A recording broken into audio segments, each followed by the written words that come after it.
One border, two adversaries.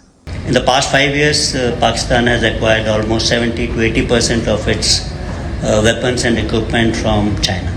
Pakistan was the front face. We had China providing all possible support.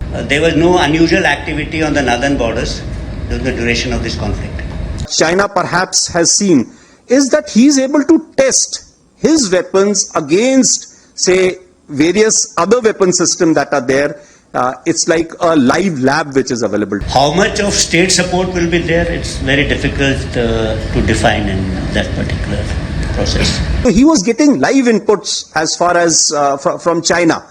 So that is one place we really need to move fast. When this information turns into intelligence is also very difficult to define. Few lessons that I thought I must flag as far as Operation Sindoor is concerned. Firstly, one border, two adversaries. So we saw Pakistan one side, but adversaries were two, and if I would say actually four or three actually. So Pakistan was the front face. We had China providing all possible support, and it's no surprise because if you were to look at statistics, in the last 5 years, 81% of the military hardware that Pakistan is getting is all Chinese, 81% of that. So it's no surprise. And China, of course, the good old dictum, killed by a borrowed knife, 36 stratagems that China talks about, killed by a borrowed knife. So he would rather use the neighbor to cause pain than getting involved in the mud slinging match on the northern border. So that is what he's seen. And another thing that China perhaps has seen is that he's able to test his weapons against, say, various other weapon systems that are there. It's like a live lab which is available to him. So it's a good, that is what is something we have to be very, very cognizant about. Again, Turkey also played a very important role in providing the type of support that was there. Bayraktar, of course, he's been giving from before. We saw numerous other drones also coming in, landing in the face of war, during the war, along with trained sort of individuals who were there. The next important lesson is the importance of C4ISR and civil military fusion. There is a lot to be done as far as this domain is concerned. When the DGMO level talks were going on, Pakistan actually was mentioning that we know that your such and such important sort of vector is primed and it is ready for action. I would request you to perhaps, pull it back. So he was getting live inputs as far as from China. So that is one place we really need to move fast and take appropriate action. I talked about electronic warfare, and need for robust air defense system is something, again, our population centers also need to be protected. Of course, as far as the other, we do not have the luxury like, we would have been seeing the way Israel, they have the Iron Dome and a number of other air defense features that they have. We do not have a luxury because our country is vast. So, and such things cost a lot of money. So we need to again look at innovative solutions.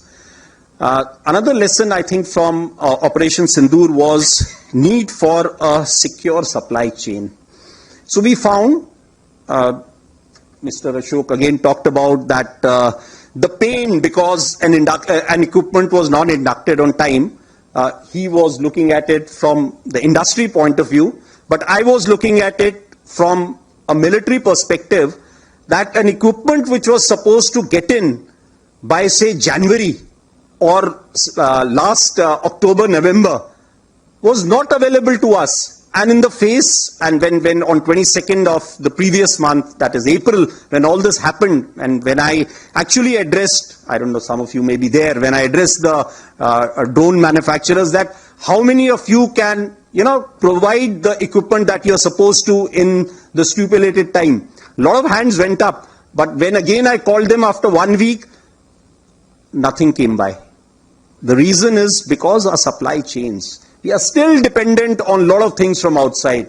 Had all those equipment been made available, the story may have been a little different, right? So it is both sides. We need to look at that. Conceptual to the operational that has emerged very operationally vital for us.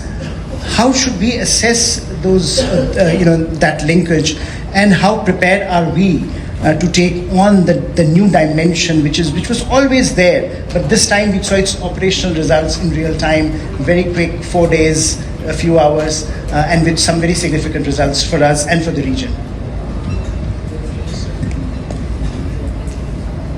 Maybe it's a very difficult question to answer, firstly, because a lot has been said on both sides. But I'll base my answer on facts, actually, and some reasonable assumptions. So the first fact which I want to tell the audience over here is that there was no unusual activity on the northern borders during the duration of this conflict, which is different. In past conflicts, there had been trouble on the borders. Maybe this is a short conflict. That's an assumption I can make. But that's a fact that there was no activity on the northern borders. The second fact is that we all know that in the past 5 years, Pakistan has acquired almost 70 to 80% of its weapons and equipment from China. So that's a fact. And a reasonable assumption would be that Chinese as OEMs will have commercial liabilities which they have to fulfill, and will have people in Pakistan. So, and we all know today in defense companies, there are always ex-servicemen who work there, there are civilians who work there. So there would be people who would be meeting their commercial obligation. That equipment has to service, it has to function. It happens for India also, it happens for all countries. If we get equipment from Israel, we will have to have. Third thing we can talk about is information. So today we seek information from open sources, we look at satellite images. So we may look at, we've seen all those images of Maxar, Planet Lab. There are a number of Chinese companies also doing this on a commercial basis.